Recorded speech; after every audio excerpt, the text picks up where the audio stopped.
So I want to break this down into 3 parts because the Hopkins discussion started as rumors. Now we have an actual visit, but I think it's important to separate, the kind of rumor part or what people want to see and want to hear versus what we actually know. So what do we actually know sitting here 12:47 Wednesday afternoon before DeAndre Hopkins lands?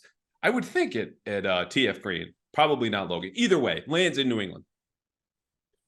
I mean, we know he's coming. We know that he just took a visit with the Tennessee Titans.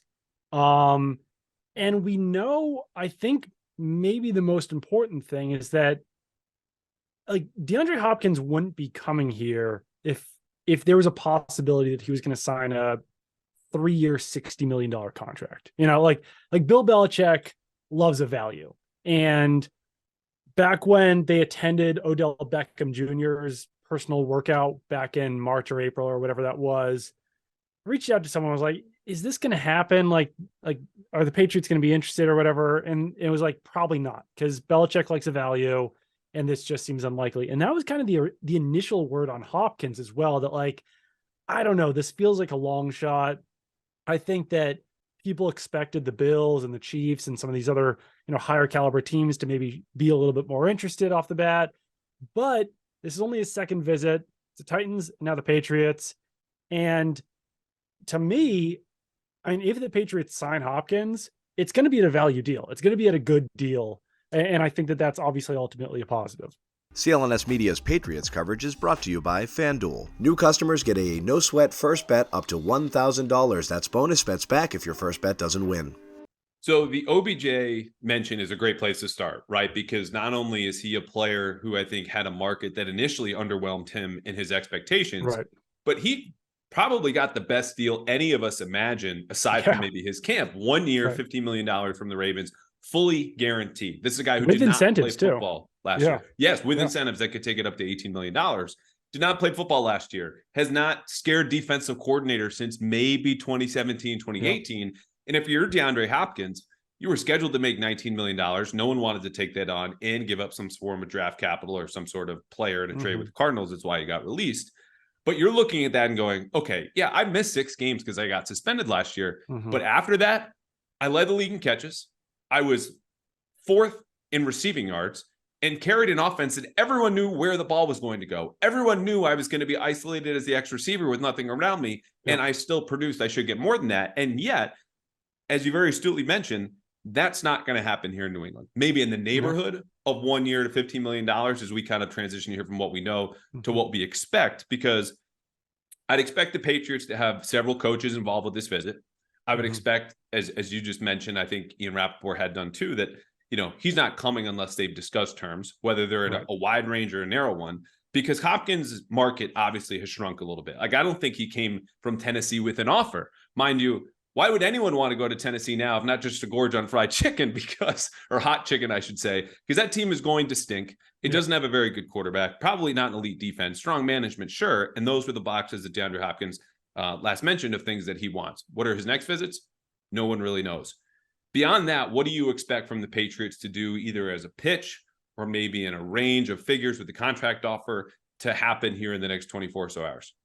Well, I think it's pretty easy to add incentives to DeAndre Hopkins' deal. And maybe that's something that's been a little bit under discussed, but just the fact that he did only play, 9 games last season, 700 something yards, like his numbers were way down last year because he missed time with the PED suspension and with the injury. So it's very easy to bake in not likely to be earned incentives that would allow the Patriots to sign him to like a pretty low base deal. I think Albert Breer, you were on with him on NBC Sports Boston. I think Albert Breer mentioned like somewhere in $8 to $10 million range for DeAndre Hopkins on a base deal, but then you can bake in incentives. And I don't know. I mean, I wouldn't be shocked. Well, the Patriots have about $14 million in cap space right now. I wouldn't be shocked if they, included incentives that could like double the deal. That's what they did with Mike Gesicki. So I don't know if it's like an $8 million deal or $9 million deal that could be worth 16 or 18 million. Wouldn't necessarily shock me, just because that would allow them to sign him within the salary cap, not commit to too much, base it on his performance. But I do think that one of the most important things here is that I think he has to make more money than Juju Smith-Schuster on a per year deal. Because for years and years and years, the Patriots wouldn't sign a wide receiver that was making more than Julian Edelman. And Julian Edelman always signed these like team-friendly deals that were really low. And that kind of hamstrung them to a certain extent. I guess even with Brandon Cooks, I guess that was kind of a different situation because you could argue that Brandon Cooks was a better receiver at that point than Julian Edelman. But I think that when DeAndre Hopkins comes in here, he's going to be the best wide receiver on the Patriots. And you don't want to be paying him less than Juju Smith-Schuster. So I do think that somewhere in that $8.5 to $9 million range is probably the floor for DeAndre Hopkins coming in on a base deal. Then, like I said, you could bake in those incentives. But I don't know. I think that that's probably the appeal, playing for Bill Belichick, getting a deal that could be worth a lot of money, and having a lot of opportunities, because this is an offense that certainly needs a player like DeAndre Hopkins. I think this is kind of an aside, but the Ravens are probably going to look like idiots after this DeAndre Hopkins deal. Because, I'm really glad you said that. Yeah. In no way whatsoever would you rather have Odell Beckham Jr. than DeAndre Hopkins, right? Like they're I think 4 months apart in age, which seems kind of hard to believe. Odell Beckham Jr. hasn't played a full season since 2019. DeAndre Hopkins hasn't since 2020. Like Odell Beckham Jr. did not play last year. DeAndre Hopkins looked pretty good when he was out there. In no world should Odell Beckham Jr. be making more money than DeAndre Hopkins. And I think that that's the way that this is all going to shake out. Going back to OBJ really quickly, as I checked in that as well and didn't even bother. I might have discussed it in a previous podcast, but the response I got was, you're asking me if we have interest in the guy with 2 torn ACLs who's going to turn 31 this year. Right. I said, yes, no response. So we're on the same page as far as their level of interest there. The other part about this, though, is, and I mentioned when this first came up that I didn't expect the Patriots to have much interest, not only just because of the dollar figures, and the cap hit and giving up an asset on top of that. And things have worked out for them. The market has waned. Even the Chiefs and Bills who had interest have fallen out, giving money elsewhere.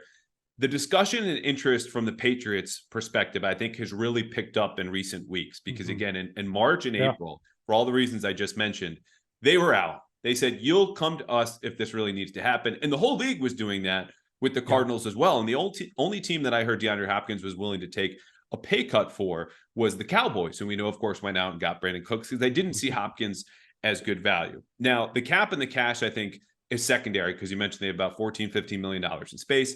The Patriots continue to rank among the lowest spending teams in the entire league. They can fit this under the cap, spend more cash if they want to. Robert Kraft has at least said to the media, cash is not an issue. I'll give Bill whatever he wants. The money does matter, though, in the sense that it means influence. This is a guy and where I think some of those incentives might come into, not just, hey, we'll give you an extra grant. it's chump change. We'll give you an extra $1 million if you get to 1,000 yards. We'll give you an extra $2 million if you get to 1,200 yards. How many times do you practice? Because this is something that, I'll be honest, I didn't know as much about until recently in reading pieces from Albert Breer in 2020 after Houston and Bill O'Brien traded Hopkins to Arizona. Of course, all the stuff starts to come out. This is why we do it. The league is laughing at us. This is why it was a good deal. Practice was a big sticking point. You go ahead the next couple of years to the Cardinals. He's getting veteran rest days left and right, free candy, basically, to them. And I remember even before the Patriots came on Monday night going, is something wrong with him? I was like, no, he's just hanging out. Cliff Kingsbury is very hands off. So that will be interesting to me. It's not only just about the money, how much is guaranteed versus tied to incentives. Is there a way to get creative? Because we know this front office will get as creative as they need to be, and maybe as creative as any other team in the league to make this deal possible. And that's why I think there's hope here. I'm not here to put a percentage because then we'll get to what do we guess happens here in a second. But the last thing I'll say is this. I think the Patriots would love to do a 1-year deal, incentive laden, to make it happen, where they could maybe meet in the middle with Hopkins to say, you can go out and tell the world, okay, I still got made whole here instead of the $19 million. I'm averaging about 18, make it a 2-year contract that's backloaded. And so in the front part, the first year, you get 10 to 12, mostly guaranteed, but in the back end, that gets closer to 20. And the Patriots could kind of have an out there. And there is precedent for this, something I mentioned on TV the other night, when they bought low on Darrelle Revis coming from Tampa after an ACL tear and said, we'll still technically make you the highest paid corner in the league, which I don't think Hopkins wants to be as a receiver. But we are going to get out of the Darrelle Revis business after 1 year, and you will get that money elsewhere. And that is where I think there might be a sweet spot here, depending, of course, how do the conversations about practice go, which is absolutely going to come up. And then what is the middle ground they can strike on incentives versus program roster bonuses and guarantees. Yeah, because with Rivas, I think it was like actually a 1 year, $14 million deal, something like that. I don't know what the terms were over 2 years, but yeah, it was basically like, this is a 2-year contract. It's a very high amount, but it's, you get out of it after the first year. So yeah, that's actually a good idea. I was thinking about tacking on like void years or doing something that was backloaded on a multi-year deal. But that's an interesting idea where it's like, yeah, it's going to be announced as like a 2-year, $45 million deal or something like that. When in actuality, it's like a 1 year, $8 million deal with a bunch of incentives. One other thing I just want to toss out there, because we talked about Juju. Do you think that, I guess that would fix it if they were to announce it that way, or if that's the way that it's reported and that's the way that it's structured. But does Hunter Henry's deal play into this at all, where his APY is, I think, $12.5 million? Like, do you want DeAndre Hopkins making more than Hunter Henry on a per year basis? Or since they play different positions, does it not matter? I kind of go both ways with it. I know that's not like the most interesting way to handle it, but I don't know. It does feel a little weird if DeAndre Hopkins makes like, I don't know, he's like a 1,200 yard receiver this season, and it winds up being like a 1 year, $8 million deal with incentives, or 1 year, $9 million deal with incentives, if Hunter Henry's making more money than him. I don't know. Does that play into it at all? Yeah, I think it's a good point, because it gets back to something I mentioned and forgot to expound upon. But let's start here. DeAndre Hopkins is a much better player than Hunter Henry. Okay. Right. And Hunter Henry had a very, down year statistically last year, and I think got the shortest end of all the very short sticks that the players were handed under Matt Patricia and Joe Judge, where they're asking him to stay in pass protect, and he only goes off against Minnesota and just has the worst year of his career, save for his rookie season. But that is a guy that, despite all of those statistical lows and bad moments and not getting the ball enough, that went to the podium and talked to the media week after week after week and was bought in. Okay. Right. You didn't see a drop off in effort from him. Yeah. And if DeAndre Hopkins gets more money, because every single person in that locker room is going to know how much money he makes, just like they know Matt Judon is the highest paid defender in Patriots franchise history, and people follow him along, not only because he's a 3-time Pro Bowler and the guy's a ton of fun, but people want to get paid too. So maybe I should work and act like Matt Judon.